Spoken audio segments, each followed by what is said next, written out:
Lalu istrinya Fatimah datang. Bang, kenapa abang menangis? Abang kan sudah menjadi presiden. Lalu kenapa abang menangis?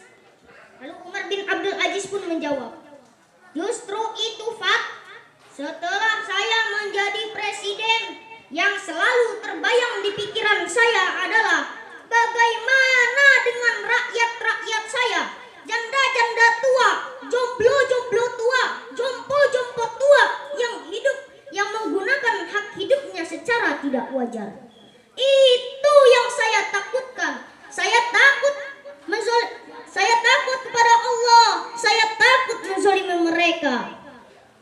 Lalu keesokan harinya datanglah para pejabat-pejabat, namanya juga ada pimpinan baru, setor muka, bawa hadiah. Lalu Umar bin Abdul Aziz bertanya kepada istrinya Fatimah, Fatimah, iya bang, banyak hadiah yang kau dapat. Banyak bang, ada intan, perak, emas, permata, berlian. Kau senang dengan semua itu? Senang bang. Kalau kau senang, kau boleh bawa harta itu kemana saja yang kau suka. Kau boleh ambil mana yang kau suka. Dan esok hari kita cerai. Cerai? Iya cerai. Lalu apa jawab istrinya? Istrinya kan istri orang solehah. Tidak mentang-mentang suaminya pejabat lalu ikut borong proyek suaminya.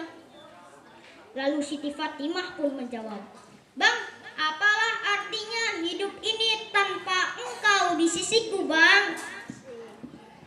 Lalu Umar bin Abdul Aziz pun berkata, kalau kau senang dengan harta itu, kau boleh bawa kemana saja yang kau suka.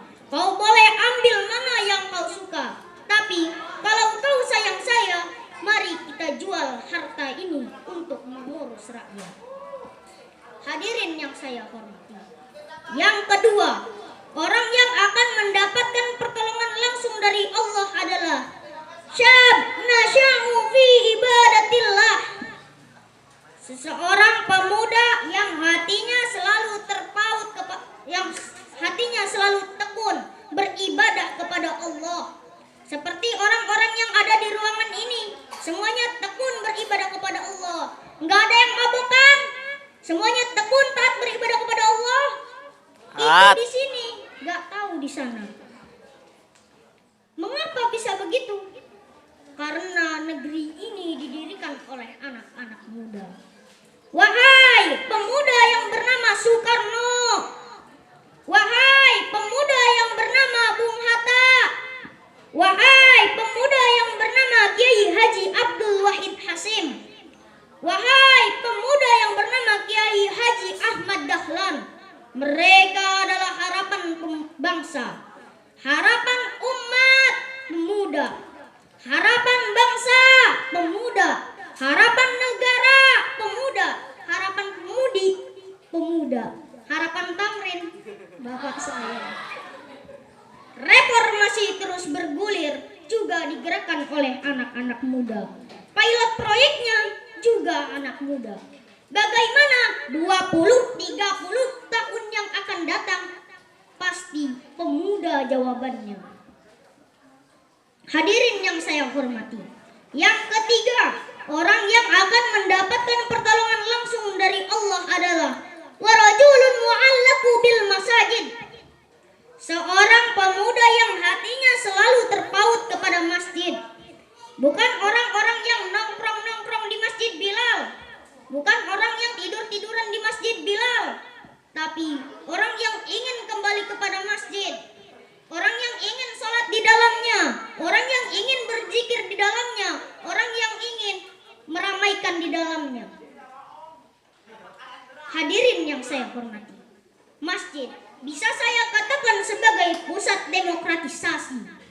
Karena di dalamnya ada muding, di dalamnya ada merbot, di dalamnya ada imam, di dalamnya ada muazin, di dalamnya ada Bilal.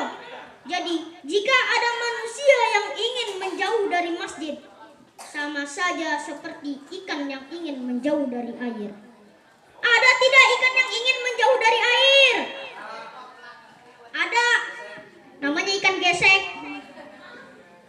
Hadirin yang saya hormati. Yang keempat, orang yang akan mendapatkan pertolongan langsung dari Allah adalah warajulani tahabba fillahi istama alaihi wa tafarraqa alaihi. Dua orang yang saling mencintai karena Allah, berpisah dia karena Allah dan berkumpul dia karena Allah. Jadi jika kalian berjalan di jalan Allah, disinilah persaudaraan kita. Jika kalian keluar dari jalan Allah, maka cukup sampai di sini saja persaudaraan kita. Hadirin yang saya hormati.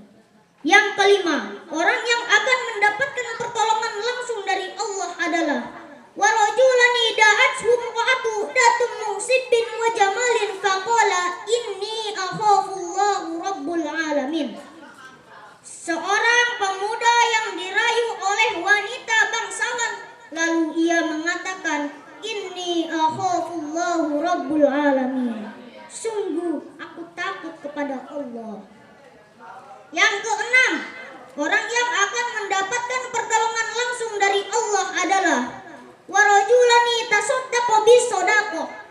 Seorang yang suka bersedekah dengan tangan kanannya dengan cara bersembunyi-sembunyi sehingga tangan kirinya tidak tahu menahu apa yang telah diperbuat oleh tangan kanannya. Sungguh mereka adalah orang yang benar-benar ikhlas. Hadirin yang saya hormati, mudah-mudahan orang-orang yang pada hari ini menjalankan sedekah karena Allah, infak karena Allah, mendapatkan pertolongan dan naungan dari Allah. Amin. Amin.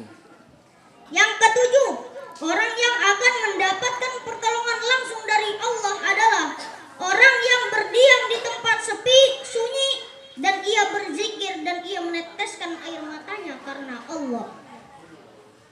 Hadirin yang saya hormati, mudah-mudahan orang-orang yang sekarang ini menjalankan infak, sedekah karena Allah termasuk orang yang akan mendapatkan pertolongan langsung dari Allah serta naungan dari Allah.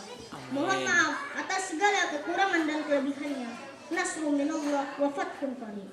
Wassalamualaikum warahmatullahi wabarakatuh.